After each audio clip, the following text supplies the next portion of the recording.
During my childhood, I used to be quite chubby, and unfortunately, it's never the chubby kid that's the cool one, is it? It's always the skinny ones. So I became aware of this fact early on, and I developed a deep insecurity over my belly. I didn't really want to go ahead and make some progress and lose it.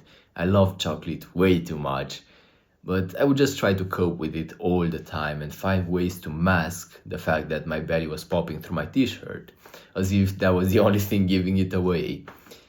So then when people would point out the fact that I gained some weight or similar stuff, I would just get extremely triggered. It just felt like an attack on my personality, on my identity.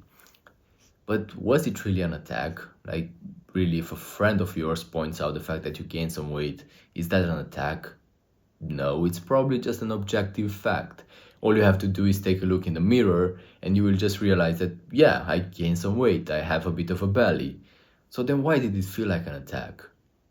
Well, it's because there was an issue in my brain in all similar situations.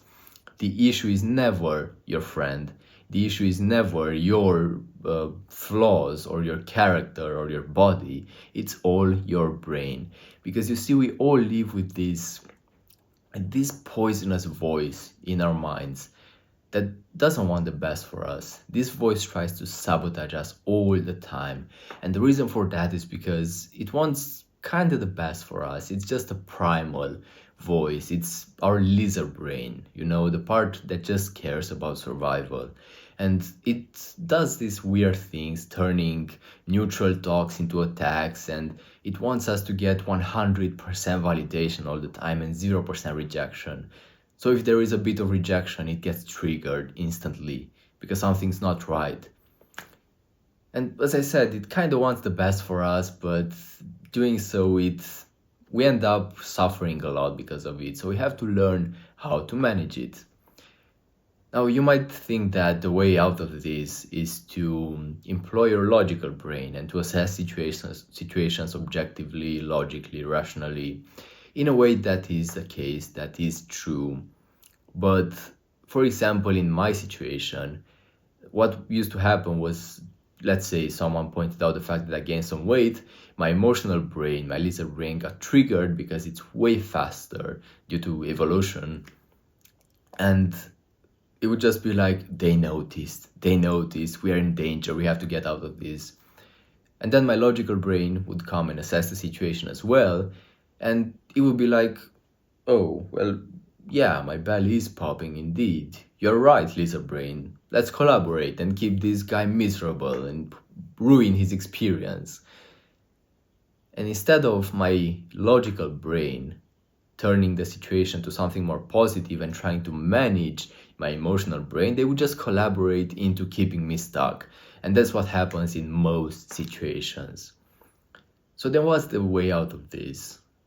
The way is to be aggressive about this and to get into the habit of shouting the door in the nose of your lizard brain, of just being like, enough is enough, I don't want to hear anything else from you.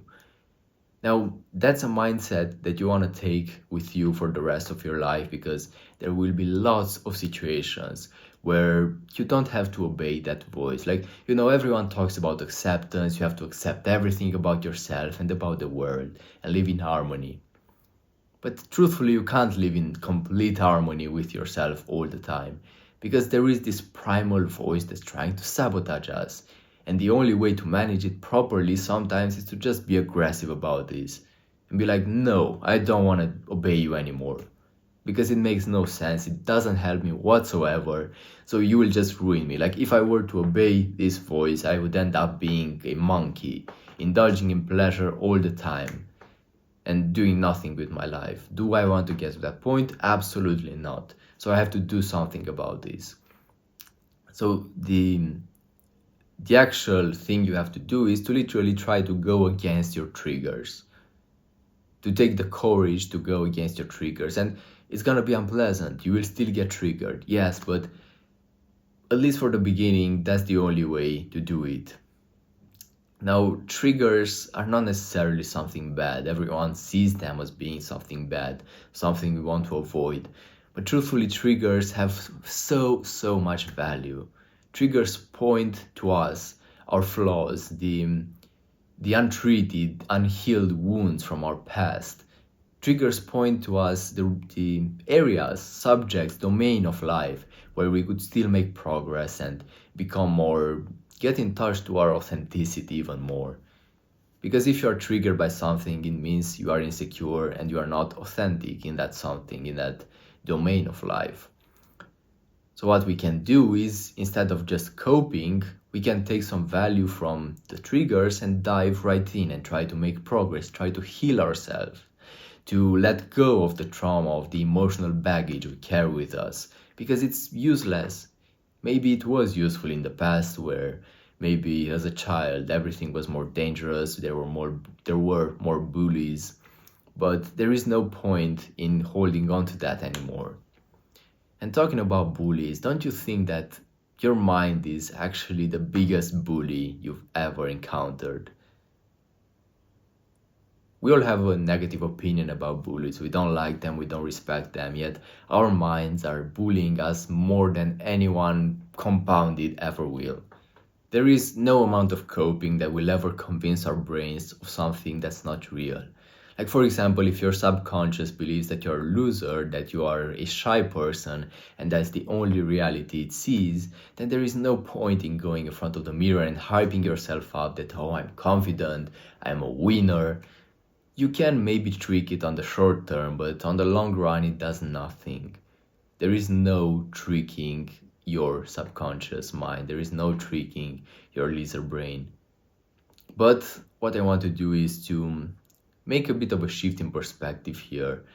Imagine you are an abundant king. Imagine you have access to all resources in the country. Literally everything is at your disposal. And you're just talking to a friend and opening up about something vulnerable to you, something maybe even embarrassing.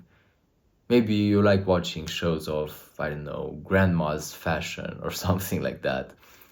And then they start judging you on that. They start bullying you repeatedly and pointing it out to everyone, just laughing at you. What would you do? What would you feel? Would you feel that triggered? Or you would just be like, I have abundance anyway. There is no point in being emotional about this. I will just move on because there are so many people I can meet and befriend. I have abundance. I can do whatever I want to do. I am at the top of my hierarchy. Well, then why can't you employ this in your life? Because truthfully, you are at the top of your hierarchy. You are the most important person in your life. So then why, for God's sake, why do you keep outsourcing your levels of self-esteem to others and searching for validation and reinforcing your lizard brain in the search, the pursuit for extreme validation? You are already the most important person to you. You are all that matters to you. You need to be a bit more arrogant. As a child, you used to be more arrogant. You just wanted yourself to experience pleasure, yourself to get fed and, to drink water and to experience the necessities of life. But now with so many areas of life, you put others above you.